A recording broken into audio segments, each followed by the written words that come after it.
Yes, karibu sana mtazamaji wa Ntez Media. Karibu tena mtazamaji wa Ntez Media. Leo tarehe 18 ya mwezi wa 4 mwaka 2025. Siku nzuri kabisa, Ijumaa nzuri. Watu wengi wapo kwenye mapumziko ya Ijumaa Kuu siku ya leo kuelekea Pasaka. Siku ya kesho ni Jumapili pamoja na Jumatatu.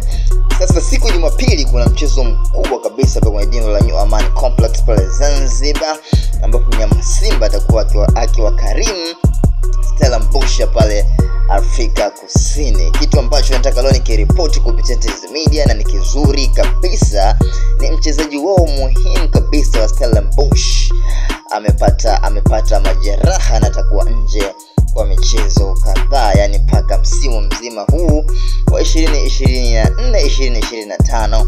Tuseme tarejea kwenye msimu unaokuja, kwa kitu ambacho itakuwa ni faida kubwa kabisa kwa Simba Sports, kwa sababu alikuwa ni striker hatari kweli. Mchezo uliopita siku Jumanne, Stellenbosch alicheza dhidi ya Mamelodi Sundowns kwa Afrika Kusini na Stellenbosch kuibuka na ushindi wa 1-0. Ikawa ni ushindi mnono kabisa kwa sababu walipata alama 3 na kujisogeza zaidi mpaka nafasi 3 kwenye ligi ya PSL pale Afrika Kusini.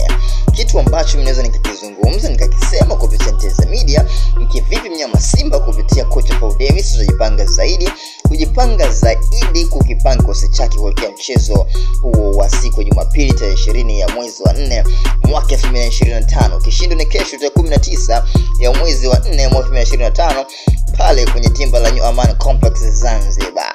Ni kwa mara ya kwanza Simba anapeka mchezo wa kimataifa pale Zanzibar. Hatujui kwa miaka iliyopita, lakini kwa miaka hivi karibuni mnyama Simba anapeka kikosi chake pale tena nusu finali kucheza kwenye uwanja wa New Amaan Complex. Taarifa na mambo mengine mengi yanazungumzwa. Simba amejipanga kweli, lakini pia Stellenbosch watakuja hapa nchini Tanzania na kusafiri mpaka pale New Amaan Complex Zanzibar kuwafuata mnyama Simba Sports. Mpigo kubwa kwao, ni mchezaji wao muhimu kabisa, ni striker, amepata majeraha, atakaa nje kwa miezi 6. Kwa kitu ambacho kitakuwa ni faida kubwa kwa kikosi cha mnyama Simba Sports, lakini pia coach Paul Davis kujitafakari zaidi kuhakikisha anawazuia Stellenbosch wasipate nafasi ya goal. Kuna wachezaji ambao ni muhimu kabisa kama De Jong na Makaba, ambao hawa ni sehemu ya kikosi cha Stellenbosch ambao wapo kwenye kikosi hicho chini ya kocha Steven Barker.